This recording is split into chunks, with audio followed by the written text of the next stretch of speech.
Welcome to the 3G Fitness Podcast, where 3 generations of trainers come together to discuss all things fitness related. Ladies and gentlemen, welcome to the 3G's Fitness Podcast. I am the millennial, Coach Cisco. And I'm the baby boomer, Coach Mike. And I'm the young buck, Coach Kyle. And today, ladies and gentlemen, we're just going to break it down and talk about amino acids, BCAAs versus EAAs. But first, before foremost, when we get started, let's talk about amino acids. So I got the definition right here in front of me. Amino acids are organic compounds that are the building blocks of protein. Okay. Now, when we try to break it down between BCAAs and EAAs, BCAAs, where are we at right here? They're these 3 amino acids: leucine, isoleucine, and valine. They're known for their roles in muscle protein synthesis. Which are the essential amino acids? The essential amino acids are, man, they we got some other. The essential amino acids are. No, I'm saying the 3 that you stated are of the 9 essential amino acids. Yeah. There are 3 of the 9. The 3 of the 9. 3 of the 9. Yes. Oh, I thought you wanted the list of the all no, 9. Not yet, because you were on BCAAs. Yeah. So the BCAAs provide the 3. Mm-hmm. And then, like Kyle said, there's 9 essential amino acids, and that's on the EAAs. So the essential amino acids are, we have the list right here, and if you guys can correct my enunciation, that would be awesome. We got histidine, isoleucine, lysine, methionine, phenylalanine, 309, tryptophan, and valine. So we're gonna ask our producers to just put them out on a list right there, and that's why. But you might see these in a form of a liquid, drinks out there, supplements to take. The good thing about it, we're just gonna break it down and tell you from a first-hand experience of someone who's taking them right now. How is he taking them? What essential ones are he's taking? And not just that, how it has helped him perform in the weightlifting room. Well, I do the EAA. You do EAAs. And I usually, the ones I'm taking is leucine. Leucine. And I'm taking HMB. Mm-hmm. And I'm actually taking the amino acid essentials. Okay. And then I take uric acid. Those 4 I take. And how do you take them? Well, I use a capsule form, but I open the capsule and I put it into a Boost protein drink. I put them in that. Oh, so you already I open them, pop. Oh. Put it in the blender, blend it up, and I put my creatine in with it and blend it up.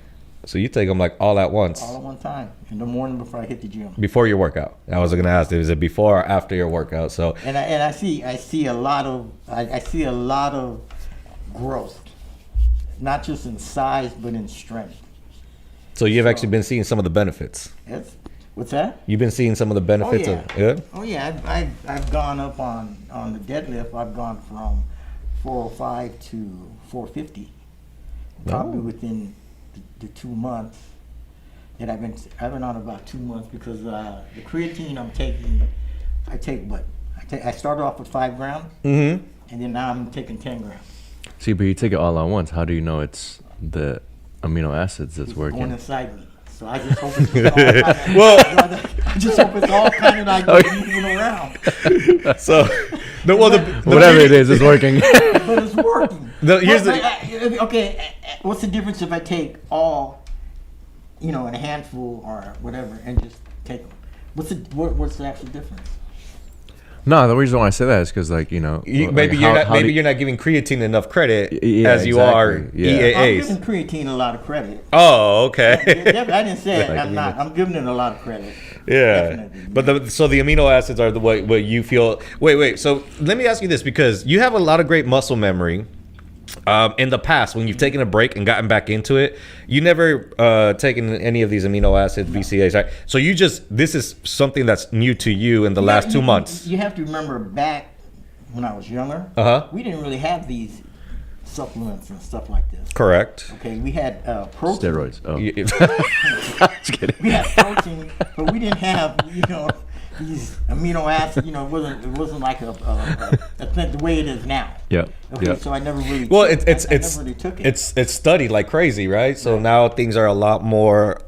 A lot more. And so when I decided to take it, I decided to take them and just mix it in with the protein, with the Boost protein drink, and just blend it all together.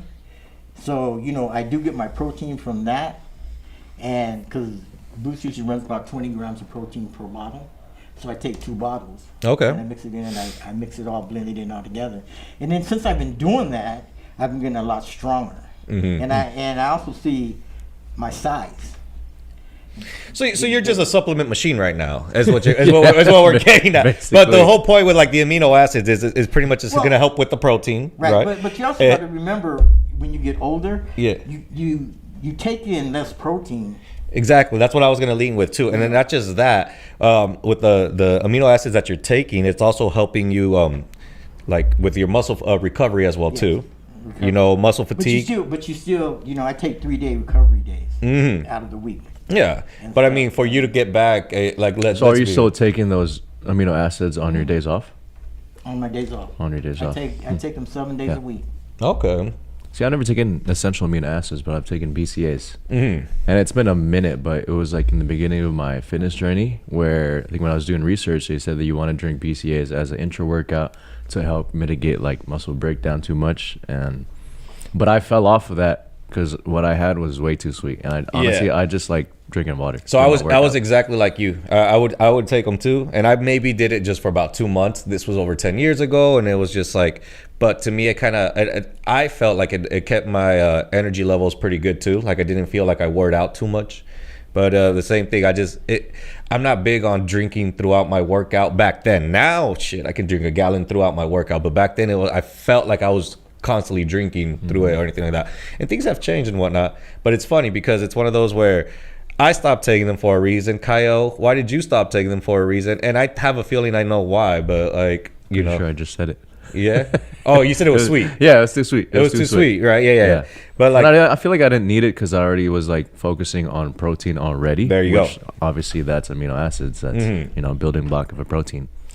So because you got to say, like, all of us, I think we all can intake protein close to our body weight. That's why I don't think we really push, BCAAs, EAAs, because I feel like we already get it from our daily intake of food. Well, General population probably doesn't. That's why I stopped with the protein powder. I cut that out, and I just go with the EAA. What you talking about, Willis? Yeah, I did take the protein powder. Oh, so the protein powder is not part of the supplement machine that you take. I stopped. I started on it. Interesting.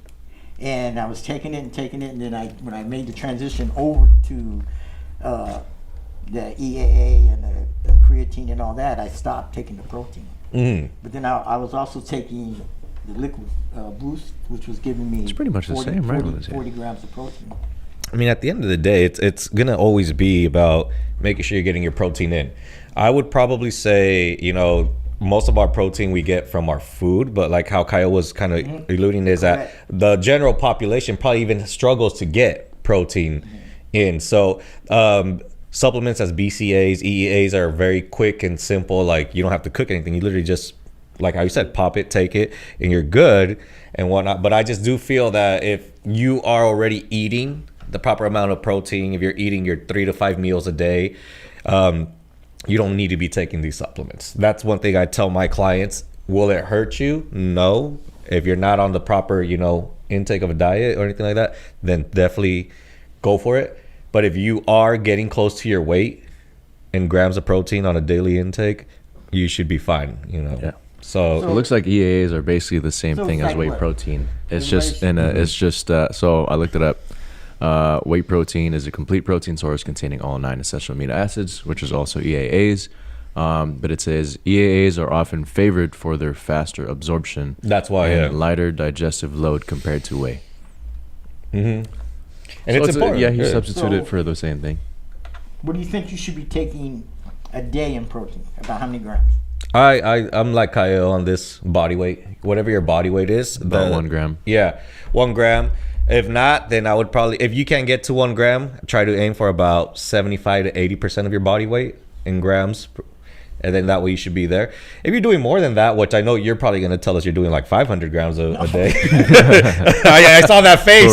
I saw your face already looking at me. I know I do over 100 grams. Yeah. I know I do. But you, like right now. Because the supplements I take is one part. The rest of it's food. Yeah. If you can get it from food, then you're going to be fine. Because the leucine comes from a lot of the meat and stuff like that.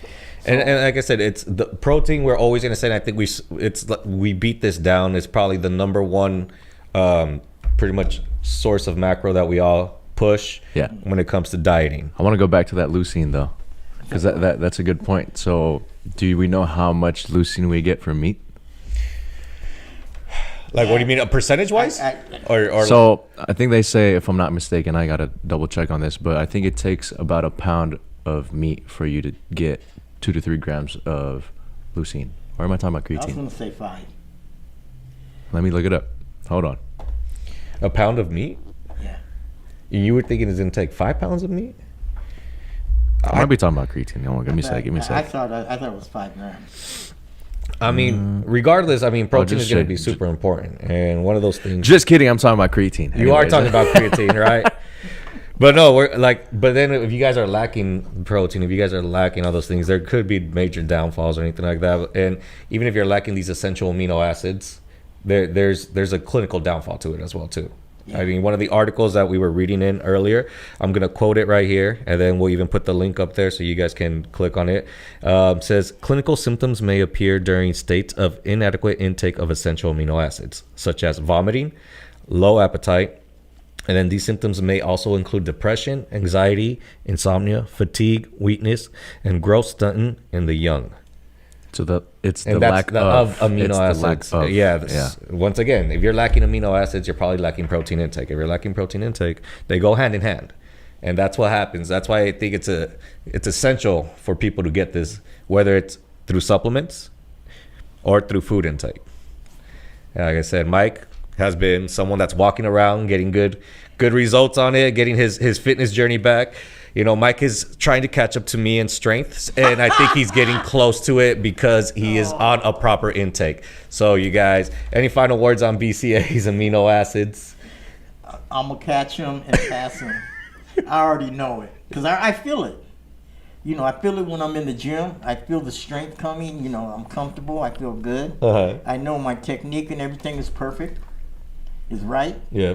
So I know it's going to happen. Anyways, these supplements are not needed, but it would help, okay? It would help. Like I said, if you guys are struggling to get it through food, you guys have supplements to help you out. So that's always the purpose of it. Like I said, if you're like Big Mike right here, he probably doesn't need it, but it doesn't hurt him that he's taking them as well too. Yeah. You gotta catch up to this. So, ladies and gentlemen, you know, that was a quick and simple breakdown of amino acids, essential amino acids. I am Coach Cisco. I'm Coach Michael. Coach K. Catch you on the next one.